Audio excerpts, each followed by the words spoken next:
বিশেষ করে রাজনৈতিক মহলের বন্ধুদেরকে বলবো যে এই চিকিৎসা একেবারেই বাংলাদেশে প্রাপ্যতা নাই, পাওয়া যায় না, তার জন্য যান, আমার কোনো আপত্তি নাই। কিন্তু যে চিকিৎসা বাংলাদেশে আছে তার জন্য যাওয়া উচিত নয়। আপনি দেশ বদলাবেন, জাতিকে সোনালী স্বপ্ন দেখাবেন, আগামীর সোনার বাংলা গড়বেন, আর দেশ এবং দেশের চিকিৎসা আপনার পছন্দ হবে না, বন্ধু আমি আপনাকে সমর্থন করি না।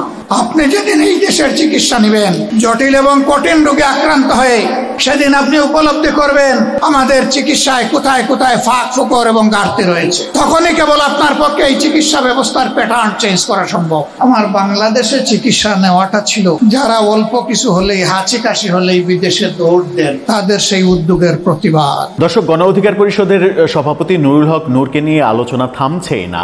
জামাতের আমির ডাক্তার শফিকুর রহমান 47 দিন পর জনসম্মুখে আসলেন। তার বড় ধরনের অপারেশন হয়েছিল, হার্টের বাইপাস সার্জারি। আসসালামু আলাইকুম ওয়া রাহমাতুল্লাহি ওয়া বারাকাতুহু। যারা এই মুহূর্তে ভিডিওটি দেখছেন, ভিডিওটি প্লে করেছেন, তাদেরকে অনুরোধ করব দয়া করে পুরো ভিডিও সম্পূর্ণ ধৈর্য সহকারে দেখবেন। খুবই গুরুত্বপূর্ণ এবং অত্যন্ত ইম্পর্টেন্ট ভিডিও নিয়ে উপস্থিত হয়েছি আপনাদের মাঝে। প্রিয় দর্শক বন্ধুগণ, দর্শক শ্রোতা মণ্ডলী, আপনারা সকলে অবগত আছেন হার্টের অপারেশন করে জামায়াতের আমির ডাক্তার শফিকুর রহমান, তিনি দীর্ঘদিন যাবৎ হাসপাতালে চিকিৎসাধীন অবস্থায় ছিলেন এবং হার্টের অপারেশন শেষে প্রায় দীর্ঘ 48 দিন পর তিনি রাজনীতির মাঠে আবারও তিনি বক্তব্য রেখেছে জামায়াতের সম্মেলনে। প্রিয় দর্শক শ্রোতা মণ্ডলী, এবং এই সম্মেলনে বক্তব্য রাখতে গিয়ে জামায়াতের আমির ডাক্তার শফিকুর রহমান কিছু গুরুত্বপূর্ণ বিষয় নিয়ে কথা বলেছেন। প্রিয় দর্শক শ্রোতা মণ্ডলী, যেখানে সকলেই কিছু হলে দেশের বাইরে যায় সুচিকিৎসার জন্য, সেই জায়গায় দেশেই হার্টের অপারেশন করিয়ে এক দৃষ্টান্ত স্থাপন করেছে জামায়াতের আমির ডাক্তার শফিকুর রহমান। 1.5 মাস পর মঞ্চে উঠে জামায়াতের আমির কি বক্তব্য রাখল? জামায়াতের আমির বলছে যারা হাসি কাশি হলেই বিদেশে যান, তাদের জন্য দেশে আমার চিকিৎসা একটা প্রতিবাদ। জামায়াতের আমির বলছে যারা হাসি কাশি দিলেই দেশের বাইরে যায় চিকিৎসার জন্য, তাদেরকে জবাব দেওয়ার জন্যই, সেটার প্রতিবাদ করার জন্যই আমি নিজে দেশে হার্টের অপারেশন করিয়েছি। দেশের প্রতি যদি ভালোবাসা থাকে, দেশ গড়ার যদি চিন্তা চেতনা থাকে, তাহলে দেশের বাইরে কেন চিকিৎসার জন্য যেতে হবে? দেশেই কেন নয়? যদি নিজের দেশের চিকিৎসার উপরে যদি আমার বিশ্বাস না থাকে, তাহলে আমার দেশের সাধারণ মানুষ কীভাবে চিকিৎসা নিচ্ছে, কীভাবে চিকিৎসা সেবা পাচ্ছে, সেটা আমরা কীভাবে বুঝতে পারবো দেশে যদি চিকিৎসা না করাই? প্রিয় দর্শক শ্রোতা মণ্ডলী, একই সাথে ভিপি নুরুল হক নূরের ওপর হওয়া হামলার ঘটনার তীব্র নিন্দা প্রতিবাদ জানিয়ে সে বিষয়েও কথা বলেছে। ভিপি নূরের ইস্যুতে জামায়াতের আমির বলছে বাংলাদেশেই সুচিকিৎসা রয়েছে, বাংলাদেশেই যথেষ্ট পরিমাণ চিকিৎসা দেওয়া প্রয়োজন, দেশের বাইরে পাঠানোর কি দরকার? যদি প্রয়োজন না হয় দেশের বাইরে যাওয়া উচিত নয়। ভিপি নূরের ঘটনায়ও জামায়াতের আমির এই বক্তব্য দিয়েছে এবং আগামীর বাংলাদেশ গড়ার লক্ষ্যে জামায়াতের স্বপ্ন কি কাজ করতে চাই সেটাও তিনি বিস্তারিত বর্ণনা করেছে। জামায়াতের আমির ডাক্তার শফিকুর রহমানের মুখ থেকে আমরা শুনব তিনি কি বললেন। যে সমস্ত রাজনৈতিক নেতাকর্মীরা, ব্যক্তিবর্গরা চিকিৎসার জন্য দেশের বাইরে যায়, তাদের উদ্দেশ্যে জামায়াতের আমিরের বক্তব্য কি সেটা আমরা দেখি, তারপরে কথা বলি। আমার বাংলাদেশে চিকিৎসা নেওয়াটা ছিল যারা অল্প কিছু হলেই, হাঁচি কাশি হলেই বিদেশে দৌড় দেন, তাদের সেই উদ্যোগের প্রতিবাদ। কেন যাবেন? বিশেষ করে রাজনৈতিক মহলের বন্ধুদেরকে বলবো যে এই চিকিৎসা একেবারেই বাংলাদেশে প্রাপ্যতা নাই, পাওয়া যায় না, তার জন্য যান, আমার কোনো আপত্তি নাই। কিন্তু যে চিকিৎসা বাংলাদেশে আছে তার জন্য যাওয়া উচিত নয়। আপনি দেশ বদলাবেন, জাতিকে সোনালী স্বপ্ন দেখাবেন, আগামীর সোনার বাংলা গড়বেন, আর দেশ এবং দেশের চিকিৎসা আপনার পছন্দ হবে না, বন্ধু আমি আপনাকে সমর্থন করি না। আপনি যেদিন এই দেশের চিকিৎসা নেবেন, জটিল এবং কঠিন রোগে আক্রান্ত হয়ে, সেদিন আপনি উপলব্ধি করবেন আমাদের চিকিৎসায় কোথায় কোথায় ফাঁক ফোকর এবং ঘাটতি রয়েছে। তখনই কেবল আপনার পক্ষে এই চিকিৎসা ব্যবস্থার প্যাটার্ন চেঞ্জ করা সম্ভব। আমি জানি না আমি কতটুকু উপলব্ধি করতে পেরেছি, তবে হসপিটালে থাকাকালীন 10 দিন আমি এই বিষয়গুলাই উপলব্ধি করার, বুঝার, জানার, শেখার চেষ্টা করেছি গ্যাপ কোথায়। একথা আপনাদেরকে বলবো না, একথা যাদেরকে বলার তাদেরকে বলে এসেছি, কারণ আপনারা এটা চেঞ্জ করতে পারবেন না। যারা চেঞ্জ করতে পারবে তাদেরকে বলেছি এই জায়গাগুলোতে ফার্দার অ্যাটেনশন প্রয়োজন। সম্মানিত ভাইরা, আমার এই চিকিৎসা আমাকে আঙ্গুল দিয়ে দেখিয়ে দিয়েছে, তোমরা যদি সমাজ পরিবর্তন করতে চাও, শুধু এই সমস্ত বিশেষায়িত হসপিটাল নয়, তোমাদেরকে সাধারণ হসপিটালে ঢুকতে হবে, যেতে হবে, দেখতে হবে, বুঝতে হবে, সমস্যা চিহ্নিত করতে হবে এবং তা দূর করার দায়িত্ব নিতে হবে। আমরা একটা মানবিক, দুর্নীতিমুক্ত, সমৃদ্ধ বাংলাদেশ গড়ার স্বপ্ন দেখি, যেই বাংলাদেশটাই গরিব থেকে ধনী সকলকে তার অধিকার তার ঘরে তার হাতে তুলে দেওয়া হবে। অধিকারের জন্য কারো কাছে করুণা প্রাপ্তি হতে হবে না। আজকের আমাদের এই ক্ষুদ্র আয়োজন, কেন এই ক্ষুদ্র আয়োজন? বিধ্বস্ত সমাজ ব্যবস্থায় চলমান যে স্বাস্থ্য সেবা তার ঘাটতি বোঝানোর জন্য। ওই স্বাস্থ্য সেবা যদি সকলের জন্য নিশ্চিত হতো, একজন রোগীও আজকের এই ক্যাম্পে আসতো। সবাই সরকারি স্বাস্থ্য সেবা গ্রহণের জন্য সেখানে যেত। এখানে রোগীরা এসে প্রমাণ করেছেন আমাদের দেশের স্বাস্থ্য ব্যবস্থা এখনো কাঙ্ক্ষিত মানে নেই। আমরা এই রোগীদের জন্য দোয়া করি, আরো যারা প্রিয় দেশে অসুস্থ আছেন সবার জন্য দোয়া করি। আল্লাহ তাআলা দারুশ শিফা থেকে সুস্থতার নিয়ামত সকলকে এনায়েত করুন। আল্লাহ তাআলা সুস্থ জীবন, পরিপক্ক ঈমান, গভীর দেশপ্রেম দিয়ে আমাদের প্রত্যেকটি নাগরিকের অন্তরকে আল্লাহ পরিপূর্ণ করে দিন। আমরা আপনাদেরকে কথা দিচ্ছি, এই সমাজ বদলানোর দায়িত্ব আপনারা যদি আমাদের হাতে তুলে দেন, দেশবাসী যদি আল্লাহর মেহেরবানিতে তুলে দেন, আমরা খেটে খুঁটে চেষ্টা করব সমাজের এই ঘাটতিগুলো পূরণ করার। আমরা ইনশাআল্লাহ তেলা মাথায় তেল দেব না। তেলের অভাবে যার চামড়া ফেটে গেছে তার গায়ে একটু তেল মালিশ করার চেষ্টা করবো ইনশাআল্লাহ। আমাদের prime subject, those who are deprived people, বঞ্চিত মানুষগুলো হবে আমাদের অগ্রাধিকার ইনশাআল্লাহ।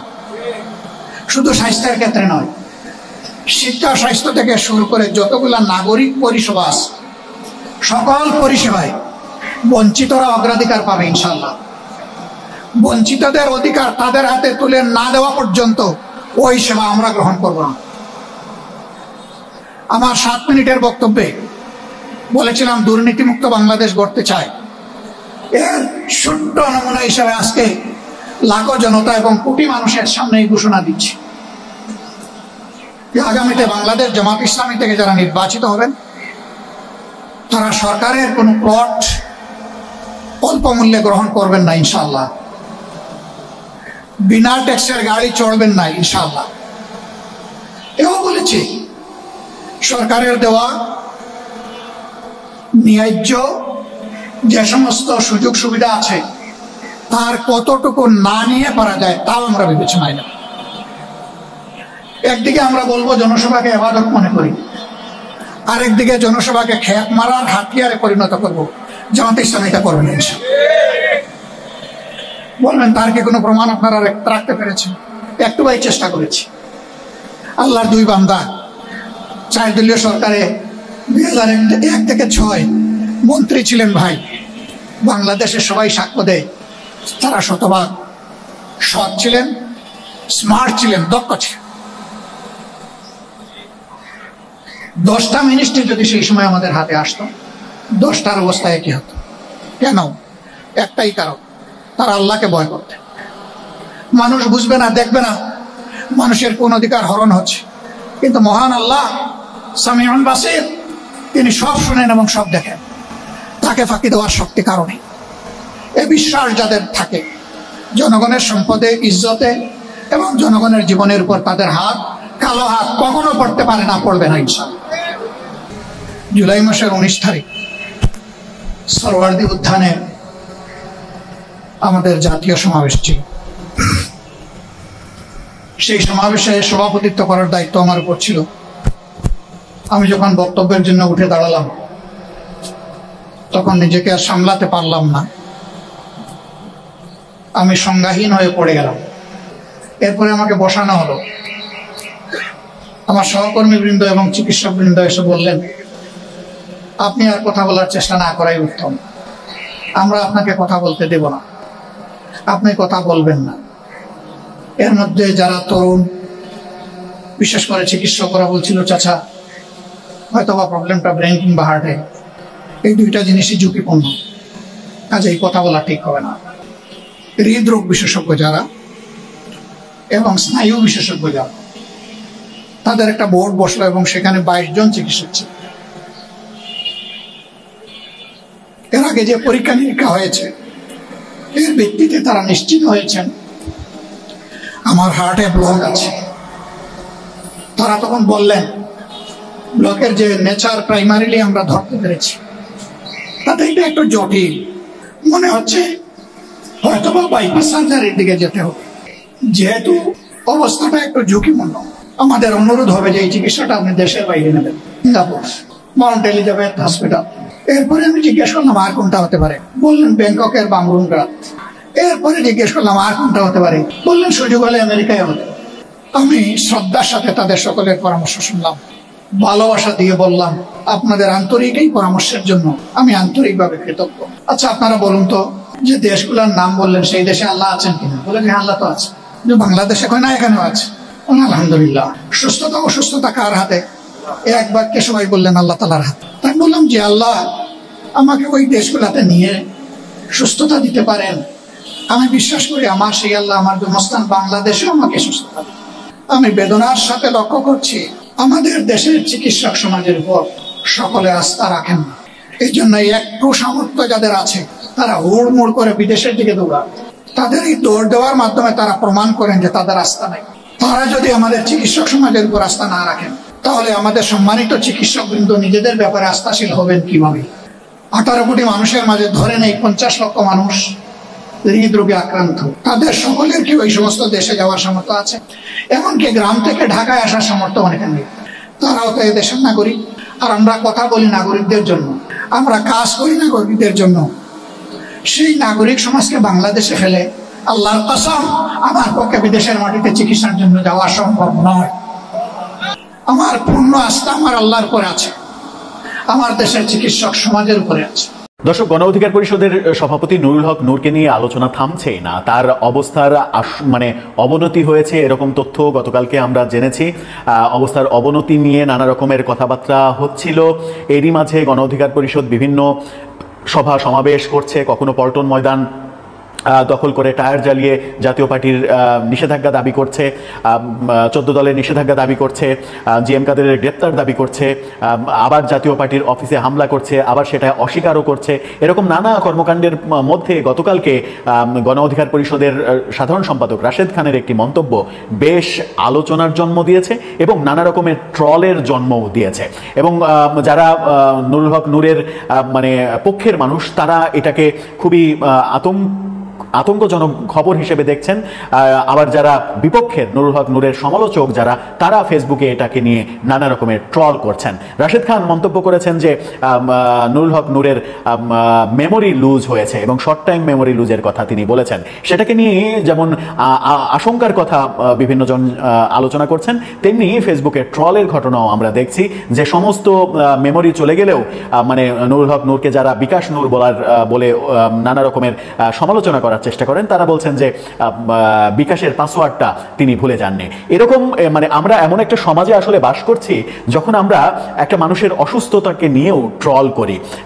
যে দেশে মৃতদেহ তুলে লাশ, কোনো মুসলমানের লাশ তুলে পুড়িয়ে দেওয়া হয়, সে দেশে এই অসভ্যতার সমালোচনা করেই বা লাভ কি? এটুকু অসভ্যতা তো এটা ডাল ভাত, এটা কোনো ব্যাপারই না। রাশেদ খান আদতে কি বোঝাতে চাইলেন মেমোরি লস বিষয়ে, সেটা একটু বোঝার চেষ্টা করব এবং এই ধরনের রোগ হলে চিকিৎসা বিজ্ঞান কি বলছে, কেন এই ধরনের রোগ হতে পারে, এর সমাধানই বা কোথায় আছে, সেটা একটু বোঝার চেষ্টা করবো। এই ভিডিওতে থাকবেন পলিটিক্স টিভির নিয়মিত আয়োজনে।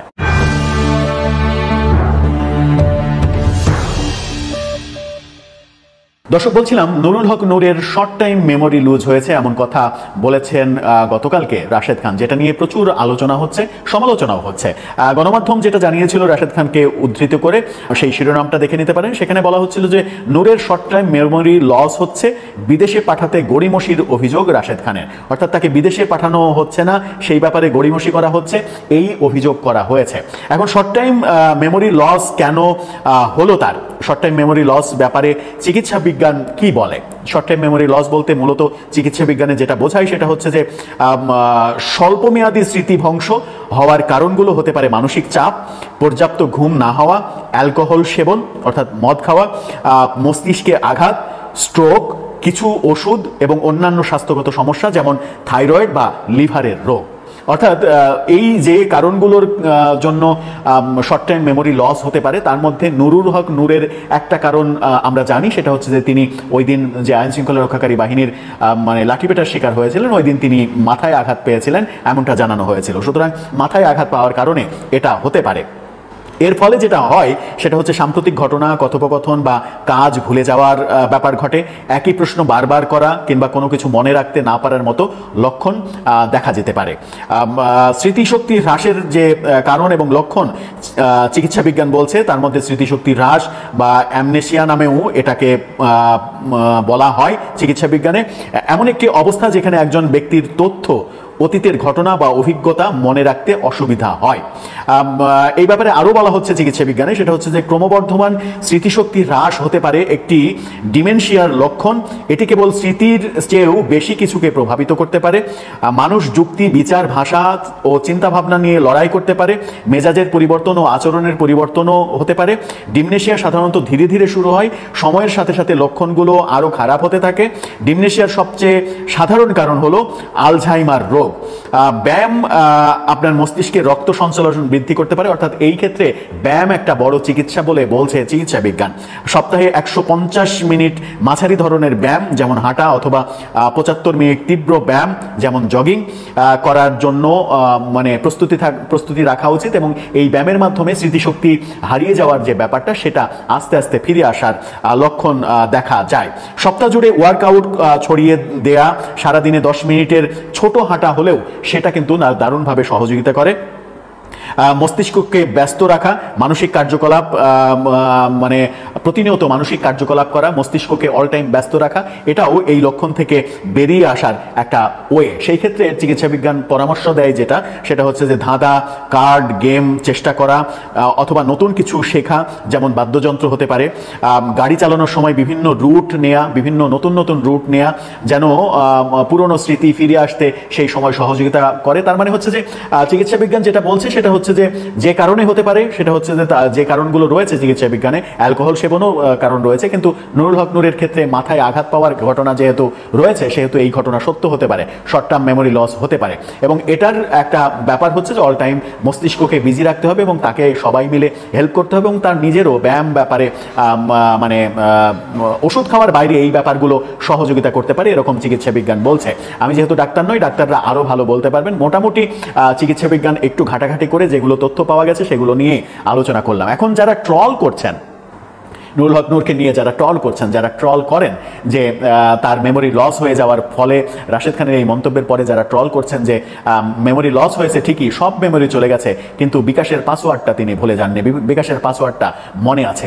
এই যে সমাজের মধ্যে আমরা পড়ে গেছি, এই যে সংস্কৃতির মধ্যে আমরা পড়ে গেছি, যেখানে আমরা মানুষের অসুস্থতা নিয়েও ট্রল করি, এটার পেছনে শুধুমাত্র ট্রলকারীদের যে দোষ রয়েছে তা কিন্তু নয়। আমরাও নিজেদেরকে ট্রলের মানে পণ্য হিসেবে এমনভাবে আমাদের নিজেদের কর্মকাণ্ড দিয়ে তৈরি করে ফেলি, কিংবা সমাজে আমাদের কর্মকাণ্ডগুলোকে কখনো কখনো এমন নেগেটিভ আকার ধারণ করিয়ে ফেলি যে মানুষ সেগুলোকে নিয়ে খুব সহজেই ট্রল করতে পারে। সেই ক্ষেত্রে ব্যক্তি সচেতনতা একটা বড় ব্যাপার। রাজনৈতিক ব্যক্তিরা আরও বেশি ট্রল হন, তাদের বিভিন্ন সময়ে বিভিন্ন কর্মকাণ্ড, বিভিন্ন বিতর্কিত কর্মকাণ্ড এবং কথাবার্তা, এই ব্যাপারগুলোই তাদের এরকম করুণ সময়েও ট্রলের শিকার হতে বাধ্য করে, এমনটাও কখনো কখনো দেখা গেছে। কিন্তু আমরা প্রত্যাশা করব সেই সমাজটা গঠিত হোক যে সমাজে নুরুল হক নূর অসুস্থ এই কথাটাকে নিয়ে কেউ ট্রল করবে না, তার বিপক্ষের মানুষগুলো অন্তত মানে সহমর্মিতা প্রকাশ করবে।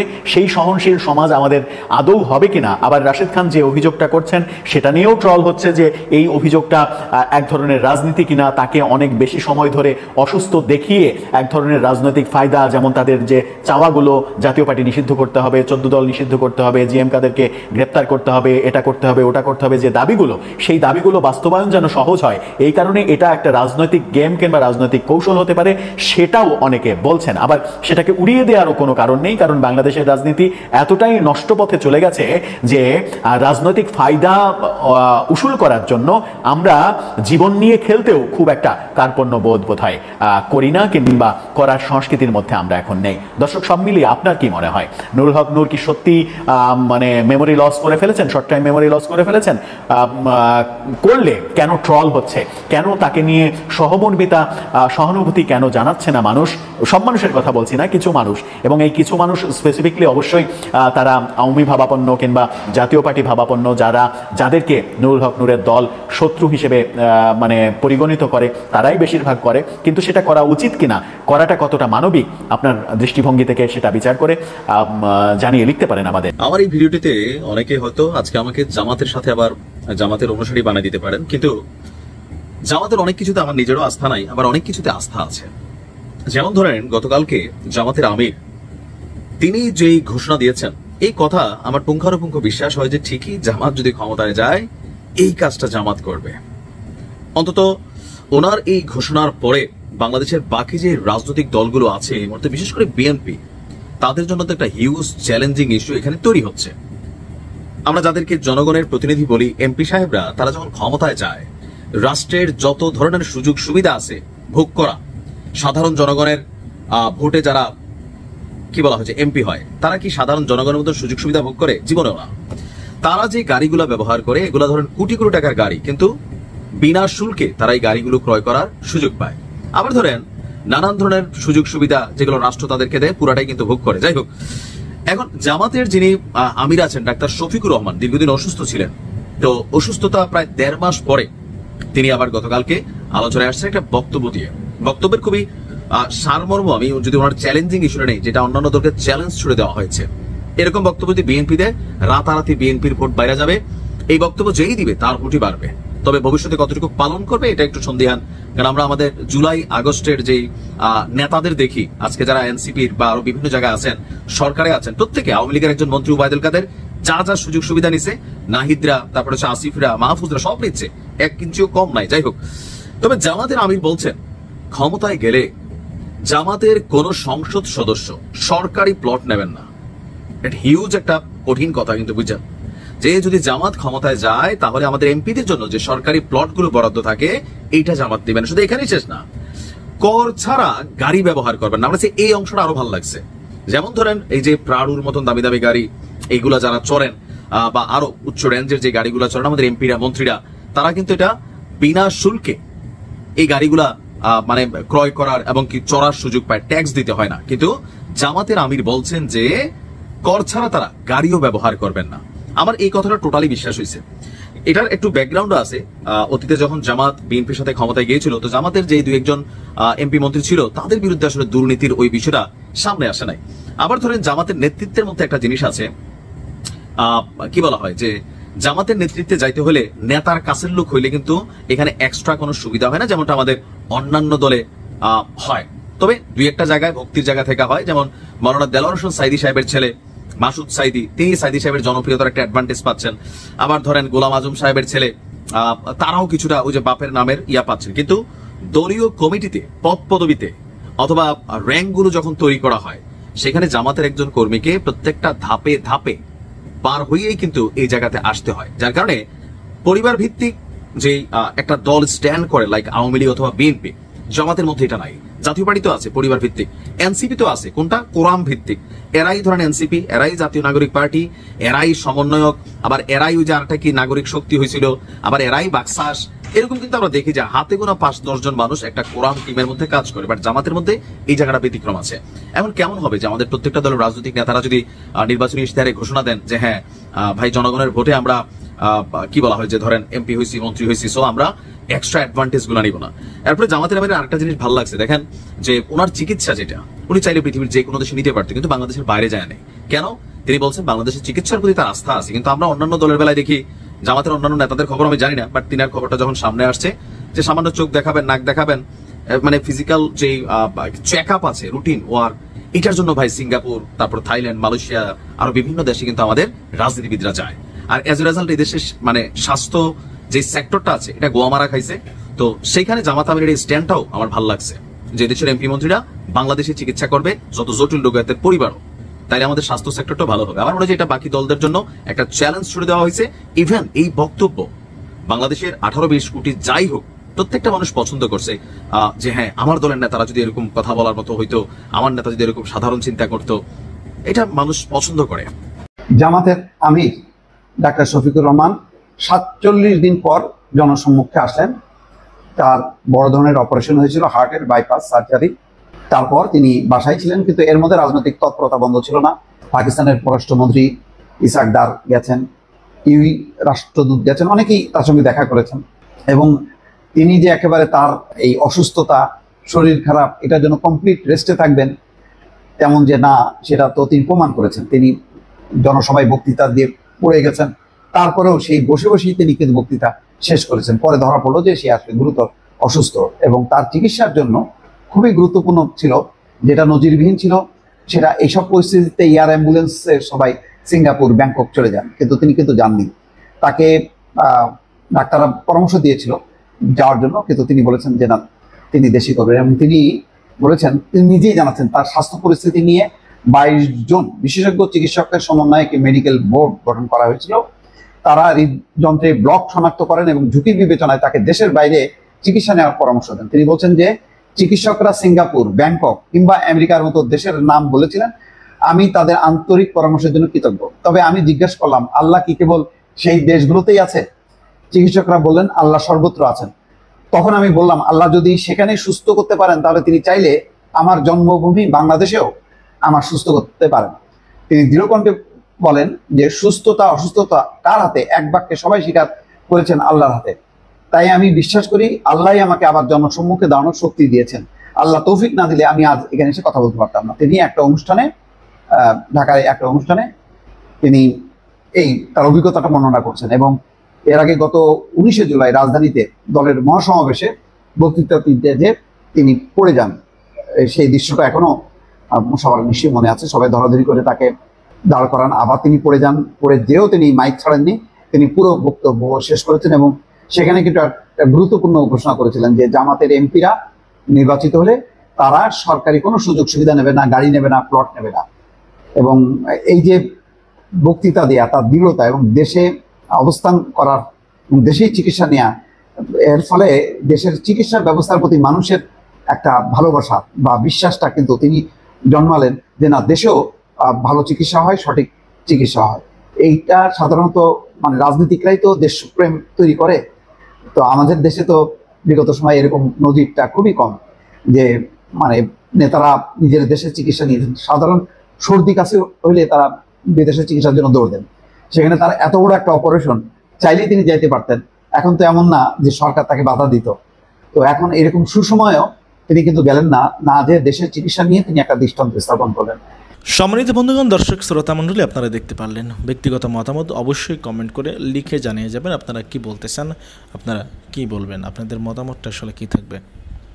জামায়াতের আমির ডক্টর শফিকুর রহমান দেখিয়ে দিয়েছে যে তিনি আসলে একজন প্রকৃতপক্ষে দেশপ্রেমিক মানুষ। যেখানে হাসি কাশি দিলেই সত্যিকার অর্থে মানুষ দেশের বাইরে চলে যায় চিকিৎসার জন্য। সিঙ্গাপুর, মালয়েশিয়া, আমেরিকা, লন্ডন, এগুলোতে চিকিৎসার জন্য নিয়ে যাওয়া হয় তাদেরকে। সেই জায়গায় এত বড় একটা হার্টের সার্জারি করলো জামায়াতের আমির দেশেই। এবং এটার মাধ্যমে দেখিয়ে দিয়েছেন তিনি যে দেশের বাইরে যাওয়ার প্রয়োজন নেই।